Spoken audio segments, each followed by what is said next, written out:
Mañana en la tarde me van a prestar el aula de habilidades que tienen aquí. Si quieren pueden venir porque podríamos practicar maniobras de leopold, algunas cosas para hacer cohen, no sé. ¿A qué hora? En la tarde me van a prestar. ¿Y a qué hora? A las 3. ¿A las qué horas? A las 3. A las 3. 3. Mañana es que viernes. Yo tengo Ya, ya, los que pueden. Ya. Los que pueden. No,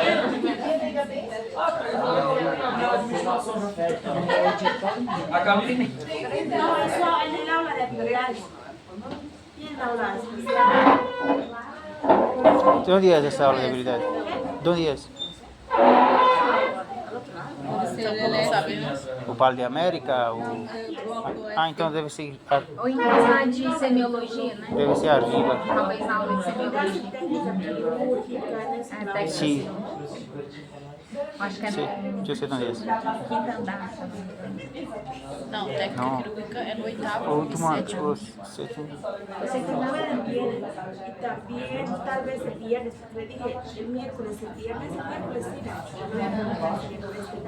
E viernes. No sé qué miércoles viene. Mañana voy a ver. Ya. Vamos a continuar avanzando la parte del trabajo de parto y vamos a ir viendo la inducción, la conducción del trabajo de parto, qué es la inducción, qué es la conducción del trabajo de parto. Hemos ido viendo que ya teníamos que ver el partograma y hemos visto que forman parte de del mecanismo de trabajo de parto, tres componentes importantes: el móvil fetal, que es el feto, el motor fetal, que es el útero, y el canal del parto, que es la pelvis con sus partes óseas y sus partes blandas. Entonces vamos a ir viendo algunas distocias. ¿Qué era distósico? ¿Qué era un parto distósico? ¿Se acuerdan? Hemos visto un parto eutóxico y un parto distósico. El parto distósico era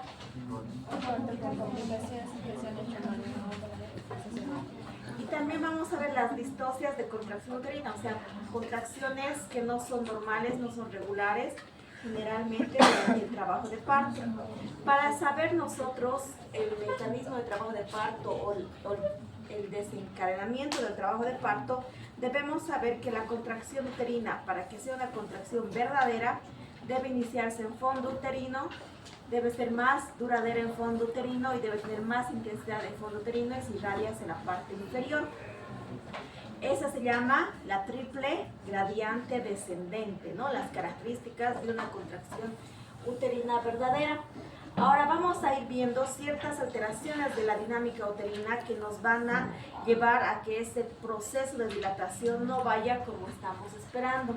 Tenemos distocias de frecuencia de la contracción, tenemos distocias de duración de la contracción y tenemos distocias de la intensidad de la contracción. Y a eso, como toda medicina, tiene su nombre. Entonces, las distocias dinámicas van a ser aquellas que están producidas por la existencia de una actividad uterina defectuosa o irregular, que va a hacer que el trabajo de parto, la dilatación y el descenso del bebé vayan deteniéndose y no sean tan progresivos. Entonces tenemos, normalmente vamos a considerar la frecuencia de la contracción, ¿no? Hemos dicho que para un trabajo de parto tiene que tener de 2 a 5 3 a 5 contracciones en 10 minutos, ¿no? Y la frecuencia va a variar de la duración de 30 a 50 segundos. La frecuencia entonces debe ser de 3 a 5. La intensidad, que se mide en milímetros de mercurio, que es palpable para nosotros, no tenemos algo que determine la intensidad en el careto que podemos ver, pero más o menos es subjetivo y podemos determinar nosotros. La duración de la contracción, que va de 30 a 50 segundos, y el tono basal, que es cuando la dinámica uterina pasa, el útero mantiene un tono normalmente regular, se pone un poco más blando de lo normal, ese es el tono. Para que nosotros podamos identificar la duración, la frecuencia y la intensidad, es palpando la barriga de la mamá. Todo es con nuestras manos. Las contracciones vamos a controlar por 10 minutos con la palpación. Tenemos ciertas herramientas que nos ayudan también a controlar la frecuencia cardíaca fetal, la dinámica uterina. Está el monitor cardiofetal o el cardiotocógrafo fetal, que es un tipo, una máquina de electro que va a imprimir también tanto la frecuencia cardíaca fetal como el tono uterino. Algunos ya han debido ver en los hospitales. Después tenemos una tocografía interna que se hace por tacto vaginal, se pasa unos electrodos hacia la cabellera del feto y se trata de controlar. Pero lo que hacemos nosotros es la tocografía externa o la cardiotocografía externa, que tenemos nuestros, no son electrodos, son como el ecosón, tenemos es un receptor. sí, tenemos para controlar el tono uterino, la dinámica, y para escuchar la frecuencia cardíaca fetal. Lo dejamos fijo en la madre y controlamos de 10 a 20 minutos. ¿Qué se llama, pues? Me voy a cortar después. Ya. En estas alteraciones de la dinámica uterina tenemos las alteraciones de la frecuencia, entonces, que van a ser la bradi o la taquisistolia. La bradisistolia se va a referir a las contracciones menores, a 2 contracciones en 10 minutos. Y la taquisistolia o polisistolia, que es mayor a 5 contracciones en 10 minutos. En estas alteraciones de coordinación contráctil vamos a definir como unas contracciones incoordinadas, y esto quiere decir, digamos, yo estoy controlando en 10 minutos, ¿no? Y por lo menos debo tener 3 contracciones en 10 minutos, cada una de 50 segundos, con un intervalo entre contracción de 2 minutos más o menos. Y en estas alteraciones que vienen la dinámica uterina incoordinada, puede venir una contracción en 5 minutos y 2 contracciones en 10 minutos. Es una incoordinación de la frecuencia, porque tiene que ser rítmica, regular.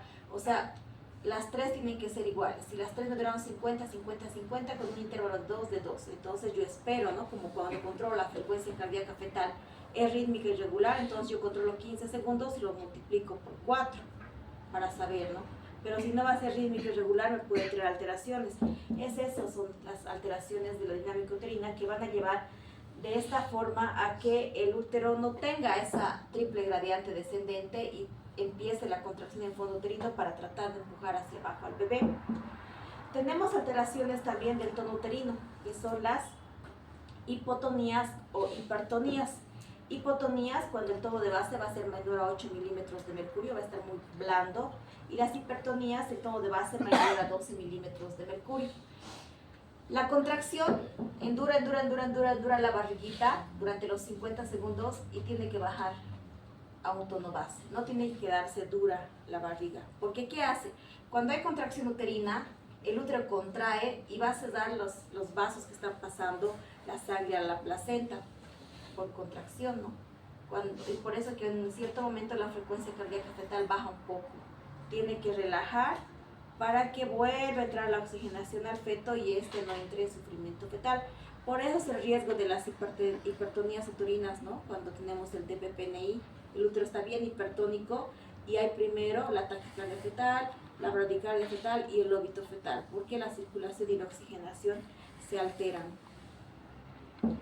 Tenemos también las distocias o las hipodinamias, que van a ser las anomalías por defecto, y estas se van a englobar en las distintas alteraciones de frecuencia e intensidad. Tenemos también las hiposistolias, que son las contracciones menor a 25 a 30 milímetros de mercurio de intensidad, y las bradisistolias, que son menos de 2 contracciones en 10 minutos, y las hipotonías, que son la disminución del tono. Entonces, en las hipodinamias van a estar alteradas tanto la frecuencia, la intensidad y el tono de la contracción uterina. En las hiperdinamias lo mismo, es un conjunto de las anomalías, ya pueden ser de 2 o de 3, causando mayor número de contracciones, mayor intensidad de las contracciones y mayor duración de las mismas contracciones. Por estas situaciones de hiposistolias o hipodinamias, nosotros vamos a iniciar la conducción en el caso de que el trabajo de parto no esté yendo de manera regular. Y vamos a tratar de regular el trabajo de parto, y para eso tenemos ciertos fármacos que nos ayudan a controlar y nos permiten hacer la liberación de oxitocina de forma regular y que podamos controlar. Ese es el objetivo que tenemos al llenar el partograma, que podamos encontrar una alteración de la contracción uterina. Por eso han pintado todos los cuadritos los han pintado azules, o han pintado con puntitos, y ahí vamos a ir viendo, ¿no? Esta es una hiposistolia, tiene una hipodinamia y me amerita que yo pueda iniciar una conducción. Pero para que yo inicie una conducción de un trabajo de parto, tengo que ver una escala de Bishop. Y eso vamos a ver ahora ya, si es favorable o no es favorable que yo le pase oxitocina. No se pase oxitocina a todas las pacientes, ¿ya?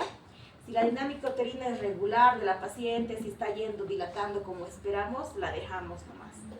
¿En qué casos vamos a pasar oxitocina? En casos de que la dilatación esté estacionaria, no esté rindiendo bien, tengamos una alteración en las contracciones uterinas, ahí tenemos opción para pasar oxitocina, pero previo una valoración de su índice de Bishop. Entonces, las hipodinamias pueden ser por, como ya les había dicho, por frecuencia, por intensidad o duración de la contracción. Estas pueden ser primarias, generalmente de origen esencial, o idiopáticas. Las primarias pueden ser porque no se está mandando la señal de la liberación de oxitocina y que se produzca la contracción, ¿no? No sabemos por qué se está produciendo estas alteraciones. Pueden presentarse aisladas o conjuntamente, también se va a diagnosticar cuando nosotros estamos llenando el partograma, hagamos una cardiotopografía y podamos ver que no hay una contracción uterina característica de un trabajo de parto. Tenemos también el tratamiento para tratar estas hipodinamias. Generalmente hay algunas condiciones que hacemos nosotros al realizar el tacto vaginal y la contracción está muy espaciosa o queremos que se adelante el parto. ¿Qué es lo que vamos a hacer? La amiorectis o la ruptura de las membranas. Generalmente están haciendo tacto los doctores 7-8, a ver, veremos, le romperé la bolsa. ¿Qué hace al romper la bolsa? Teníamos la bolsa que estaba cubriendo la cabecita. Rompes la bolsa, sale el líquido y la cabeza encaja más fácilmente, ¿no? Ya donde se encuentre, tal vez está ingresando al estrecho medio, y ese encajamiento de la cabeza va a desencadenar un reflejo de Ferguson que le llamamos, y va a hacer que haya mayor número de contracciones o las contracciones se regulen. La evacuación vesical también, a veces la vejiga está llena y está impidiendo el paso de la cabecita por el canal del parto, entonces la vejiga debe estar vacía. En los cambios de posición de la paciente, a veces el decúbito lateral permite mayor que las contracciones se regularicen y vayan siendo más duras. El que camine la paciente, anda a caminar, la mandamos a caminar.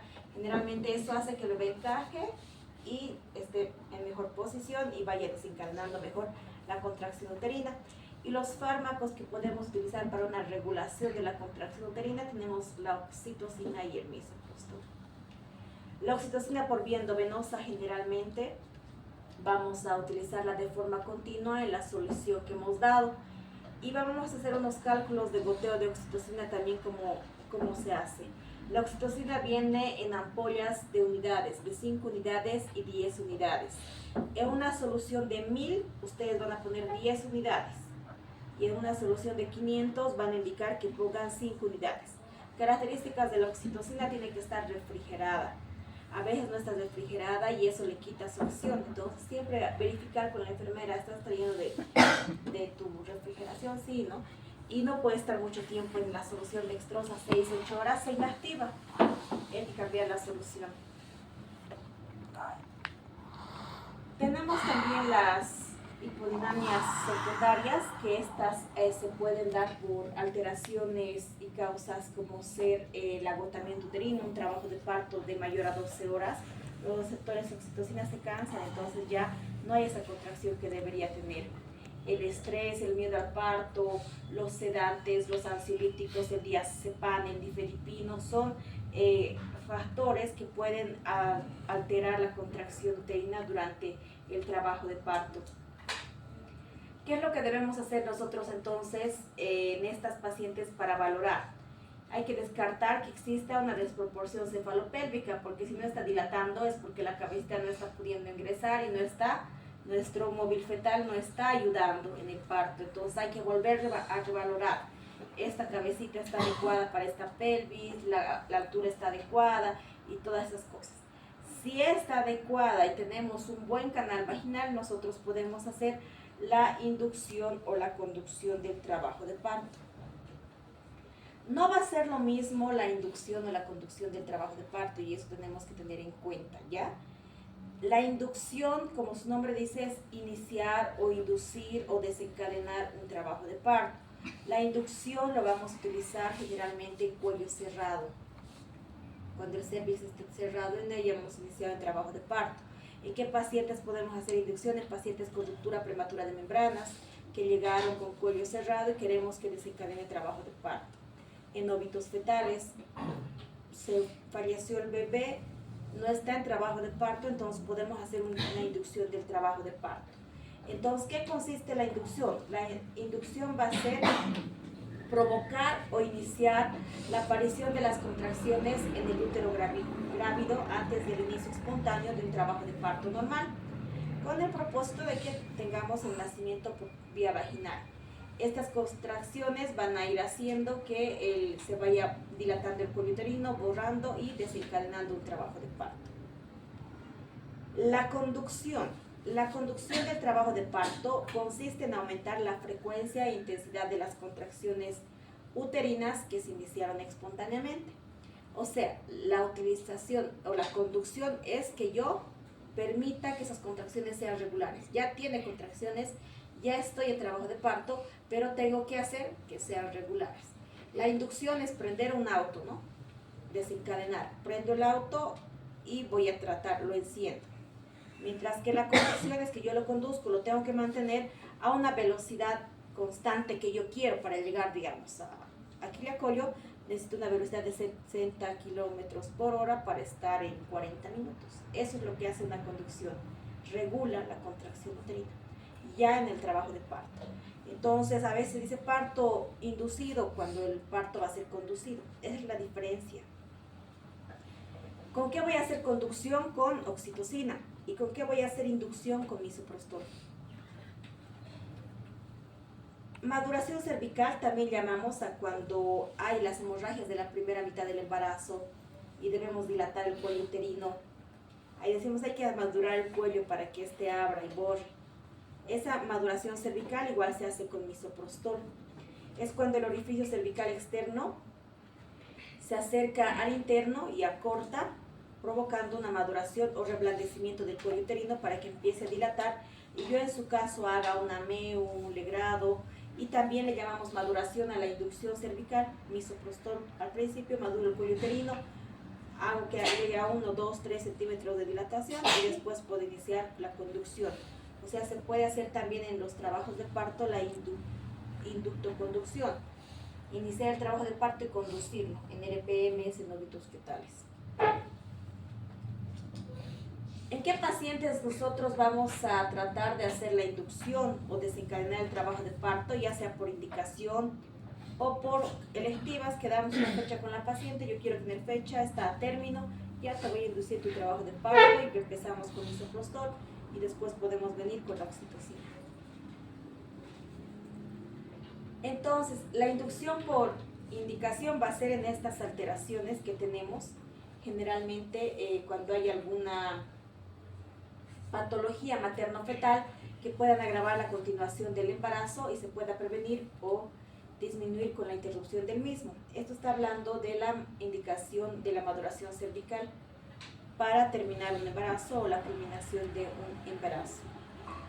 La inducción electiva va a ser en pacientes sanas ya que tengan deseos de que nazca su bebé. Calculamos la fecha de parto, estamos bien cerca y podemos hacer la inducción y la conducción del trabajo de parto. ¿En qué pacientes tienen indicación para inducción? Pacientes con la preeclampsia sin signos de gravedad pueden ir a parto y podemos inducir su trabajo de parto. Pacientes con ruptura prematura de membranas y buen Bishop van a parto. Las pacientes con chorioamnionitis es relativo que podamos hacer su inducción o su conducción o van a cesar. El compromiso del bienestar fetal, la restricción del crecimiento uterino, bebés isoinmunizados, podemos hacer su inducción del trabajo de parto para que no esté tanto tiempo en la barriguita de la mamá y corra más riesgo de evitarse, ¿no? Los problemas médicos maternos, la muerte fetal, el embarazo prolongado también se puede inducir. A las 42 semanas yo tengo que terminar ese embarazo, ya sea por parto o por cesárea. Entonces, si tiene buen Bishop, le hago parto por parto vaginal. Tenemos contraindicaciones para inducir.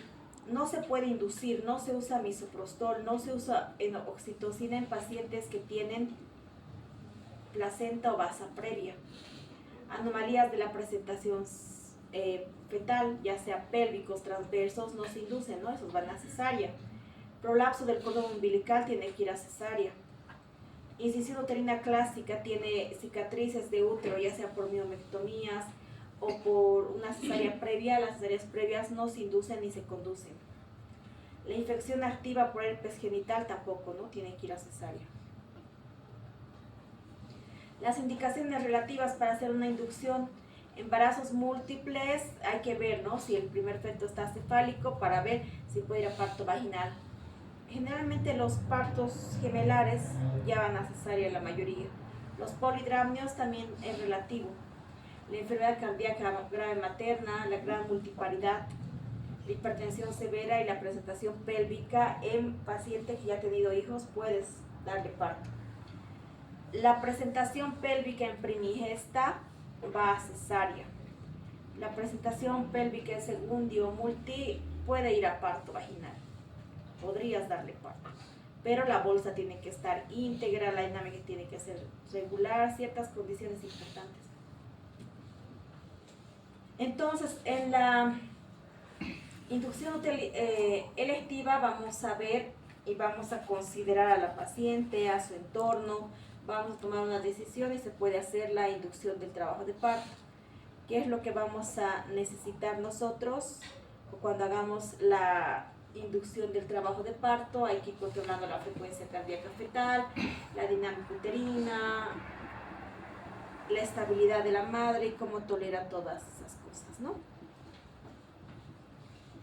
Para hacer una inducción del trabajo de parto, un bebé tiene que estar a término. Generalmente cuando ustedes quieran hacer cesárea o alguien les pregunte a las cuántas semanas se hace una cesárea electiva, es a partir de las 39 semanas. El bebé nace mejor, a menor riesgo de que entre incubadora, ya respira mejor.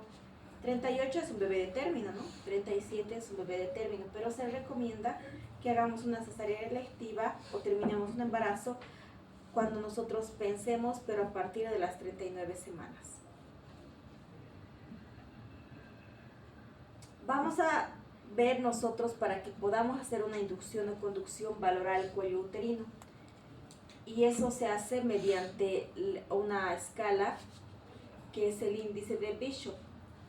El índice de Bishop es el índice de Bishop modificado, que va a controlar 5 parámetros. Y un resultado mayor o igual a 6 me va a permitir, me va a decir si puedes conducir el trabajo de parto de esa paciente.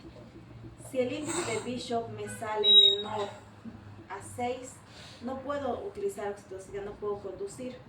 Pero en caso de RPMs yo podría utilizar el misoprostol. Según esto yo voy a ver si puedo hacer o no puedo hacer la conducción del trabajo de parto. ¿Haremos unos ejercicios? Sí, pues, anota así.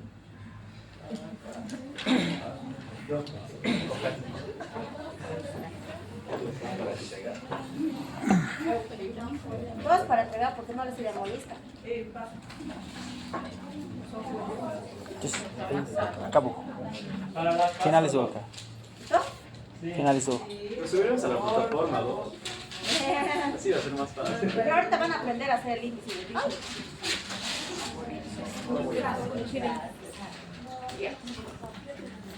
Terina, que eu não botei.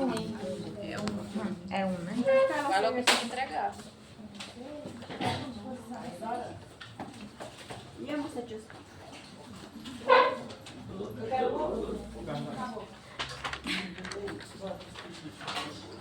Vamos a ver la oxitocina y el bisoprostol. Tenemos que aprender a hacer los cálculos de la oxitocina, como yo le voy a indicar a la enfermera que pase la oxitocina, y son fórmulas también. Entonces, la siguiente clase les voy a dar la oxitocina, porque no creo que me van a entender. Pero empezaremos más o menos qué es la oxitocina. ¿Cómo? Un ratito, pues.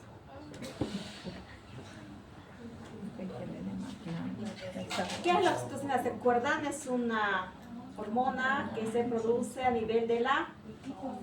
¿Qué parte?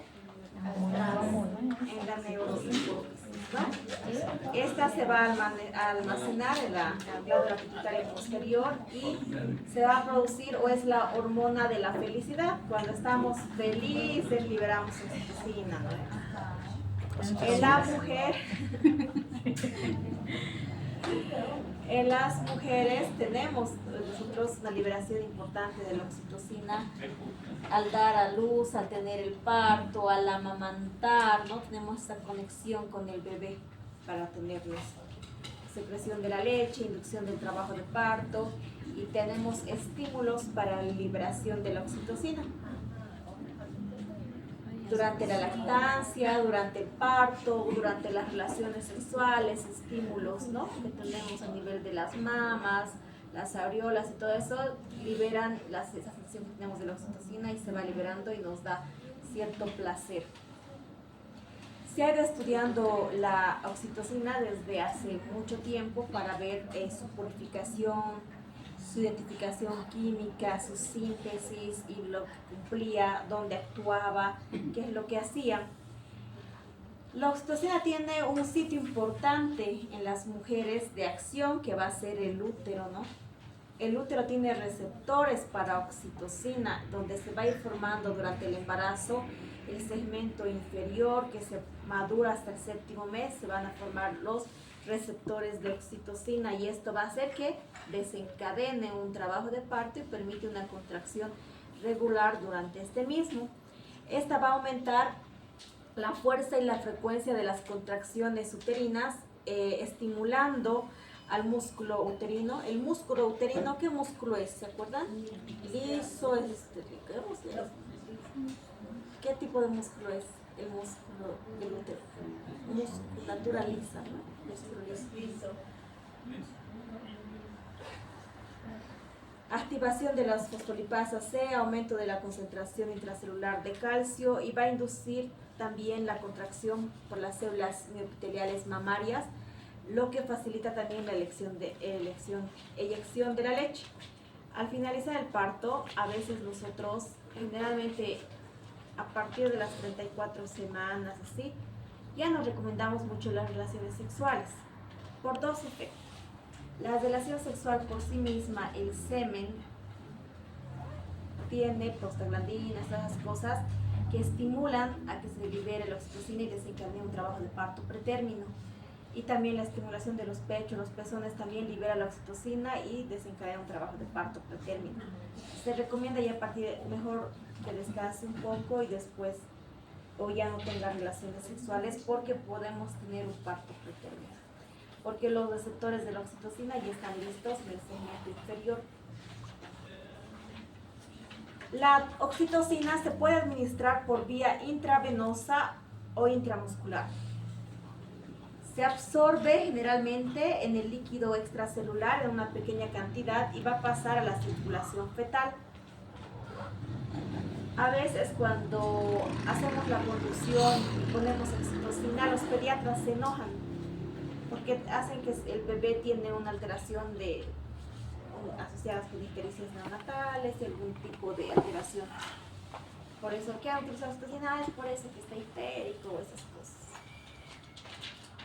Se metaboliza en el hígado y en el riñón, tiene una vida media plasmática de 3 a 15 minutos y su efecto persiste durante 1 hora. Se elimina en pequeña proporción por la orina. Se puede administrar en el trabajo de parto en solución glucosada al 5%, también en solución glucosalina, fisiológicos, virgen lactato. Ayer les dije que ponemos glucosada para que mi bebé tenga energía, le pasemos azúcar, no glucosa al bebé y no quiere decir. La mayor parte ponemos solución glucosalina o dextrosa al 5% para que esté mi paciente hidratado. La preparación de la oxitocina, generalmente en una solución de 1000 voy a poner 10 unidades. En una solución de 500 voy a poner 5 unidades. Ya se va a diluir la oxitocina y estoy poniendo en unidades internacionales y yo tengo que calcular a 1000 unidades y pasar por goteo. Entonces una fórmula que se hace para que yo pueda iniciar la oxitocina, porque la oxitocina tengo que iniciar a dosis bien bajas, de 4000 unidades a 8000 unidades, a 16000 unidades, a 32000 unidades, hasta 40. No puedo ponerle más porque voy a hacer una hipertonía uterina. Entonces, ¿qué es lo que tenemos que hacer? Es hacer los cálculos de las unidades internacionales a 1000 unidades y de la solución de 1000 cc a gotas. Esos cálculos lo vamos a hacer en la siguiente clase. Van a venir, terminan su clase de pediatría, toman un refresco y vienen a escuchar esto porque es regla de 3 que se hace ya. Y en eso acabamos. Bien.